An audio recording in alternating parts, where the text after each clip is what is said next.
Hi there, welcome back to Japan and to our ongoing format experiment where I'm outside reacting and reviewing to Yousei Teikoku with the song Astral Dogma. Now, as always, this is the review video. If you want to see the reaction I just recorded, pause this video, click on the little link in the description below and it will open up a separate YouTube player where you can watch me doing the reaction, just in case you've never heard the song before or if you just want to see how I reacted when I first heard the song, because I'm about to give you the review. Are you ready for the review? Are you sure you're ready? Watch that reaction first if you want to. And here we go. Alright, so this song really caught me by surprise. Obviously a lot of people had recommended this one to me, or this artist to me. I don't think specifically this song, but as you guys know, I like anything that's a little bit different, but there's also styles that I enjoy, things that I like as well. So if you can show me something that I already know is good and give it a little bit of a fresh lick of paint, that's always something that we can all enjoy. Now, in the case of this song, from the get-go, it was kind of obvious they were going for the drama. You came in with that sort of slightly distorted harpsichord sound, which is always playful. I like things like that. I like it when anyone uses what I think is now dubbed an ethnic instrument, you know, something which is very much of a certain place. And I always think harpsichords, although they are very widespread, it reminds you a lot of sort of European classical music, Baroque music, I think. I'm always bad with those terminologies. But yeah, it reminds you of that kind of thing. And so I like hearing that. It gives you a bit of character from the beginning, and then it went into that kind of almost like Gregorian style chant. You know, there was like a classical thing, and a lot of operatic singing came in the background. It all sounded very dramatic. Now, as I said in the reaction, a lot of what made this song so interesting was the balance. So I'm a bit pooped. Been doing a lot of climbing. Very high altitude here, by the way. Just in case you hadn't noticed. Climbing up to the top of the stands, but the balance here was really clear from the get-go. Like, so you had that thin sound from the harpsichord, then you had that deep, thick sound coming in from the vocals and the chanting. Let's grab a seat over here. I need more exercise, don't I? So, when I heard that, immediately it was clear we were going to be getting something that had a playful sense of what kind of sounds and tones it wanted to use, and at the same time had a real identity and a sort of a consciousness of how to balance out the sounds, make them interesting. So I was immediately kind of taken by that. Then when it came in, we got, if you like, the core sounds, if you like, the more contemporary sounds, that sort of metal, the driving hard rock, I guess you could call it. And then her vocal was very sort of light and fun. It had that pop quality. So again, balance between the hard rocking elements and the more poppy elements. Now, what was, I think, most effective about this was that it sounded like, you know, you could argue that it almost had a sort of parody quality to it, in that the, you know, it wasn't doing the sort of serious dark metal thing that a lot of the more chanting, deeper elements maybe alluded to. And yet at the same time, you can do something that has a slight parody-like quality and yet make it actually work. This is one of the things I said made Babymetal so popular, is that on paper what they are sounds like a bit of a jibe at metal, but in actuality metal fans really took to something like Babymetal because of the fact that they actually did the genre so well. Apologies, I can see that the screen's going light and dark. I don't know how to control that.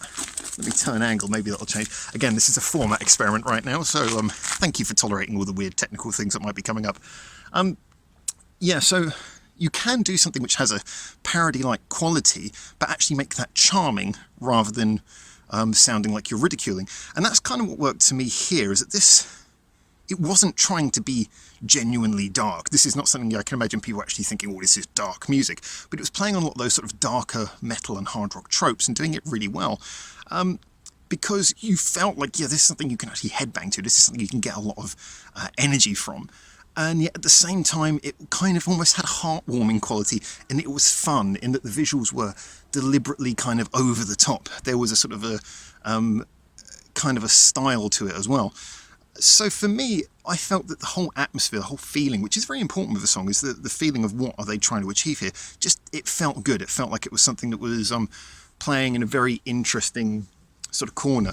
Now, as for the actual song, the song benefited a lot from a lot of constant changes. You know, it was constantly flipping up what it was doing. It was starting off very sort of rocky, but you had like little bits where it stabbed, where it went more sort of full force, melodic.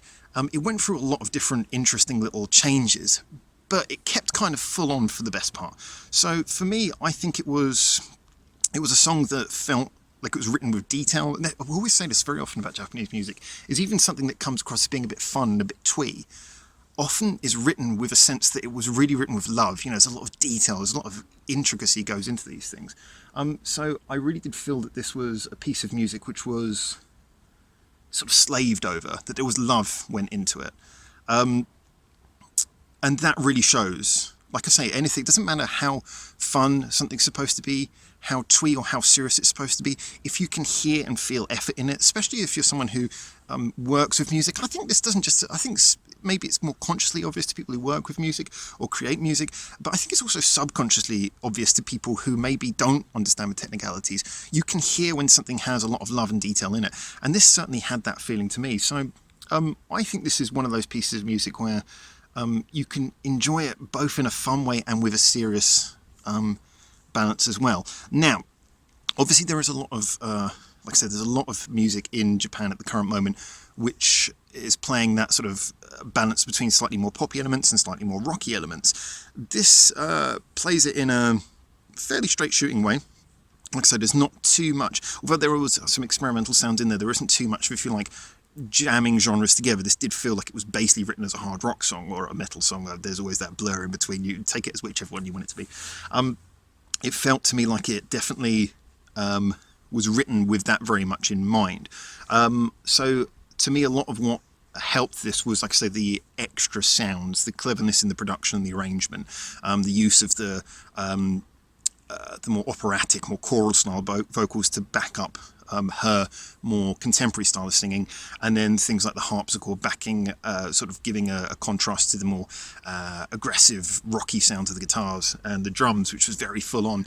Also, credit by the way for drums. Like I say, often in this kind of style of music, the drummers can be, they can do that thing where they play too much and it sucks some of the life out of it. You need to know when to sort of push forward and when to back out to give a little bit of again, contrast gives you impact. I like the fact that the drums weren't just constantly bashing away at the double kick here. There was little there was bits where they had a chance to wind up the spring, if you like, you know, sort of back out a little bit and then push forwards in other parts. So I did like the fact that there was that balance in the drum playing as well. But yeah, as a general, this song for me was all about balance, contrast, and good element of control. Now, what I find particularly interesting, I am going to definitely check out more of this artist because I was just kind of intrigued and I liked the vibe, like I say. And the video helped a lot as well. You could tell the video wasn't made on a huge budget, but it just kind of worked. It was nicely presented. It's like they got one scene, they got that one scene right, and they just played to it throughout the video. And it did sustain an entire video for over 5 minutes. And again, it was amazing how it went through that time without feeling slow or feeling like it was that as long as it actually was. So yeah, what I was going to say is I'm definitely going to check out more of this artist, but I am interested very much to see what other songs bring, because this is it's like a finely balanced ecosystem of sounds that and like I said, it's not particularly jamming genres together, it is balancing sounds. I'm intrigued to hear, do the other songs that she or they have, do they also have that sort of balance of different sounds? Do they always use the same sounds? Nothing wrong with that. Or are they always experimenting with sounds? Does it always work as well as it worked here? I'm just intrigued to see, as a general, what we get from listening to more of this artist. So I definitely will be doing that. Thank you so much for you guys recommending. Apologies, as always, it takes me a while to get around to a lot of things, but I always do in the end. So you know what works here.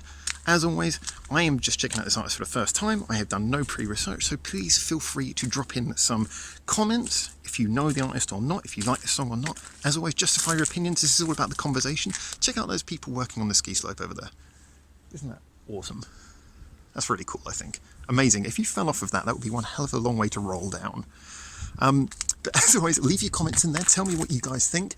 And, you know, liking and subscribing, they're YouTubey things, but they're greatly appreciated anyway. So if you want to do that, thank you.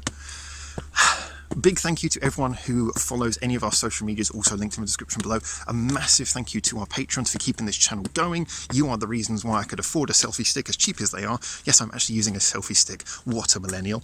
And yeah, so a big thank you to you guys. Anyone on our Patreon, as I say, you literally do keep this whole thing going. So, thank you for making it through to the end of this video. Until I see you hopefully soon in Japan for the next one of these, for now, ciao ciao.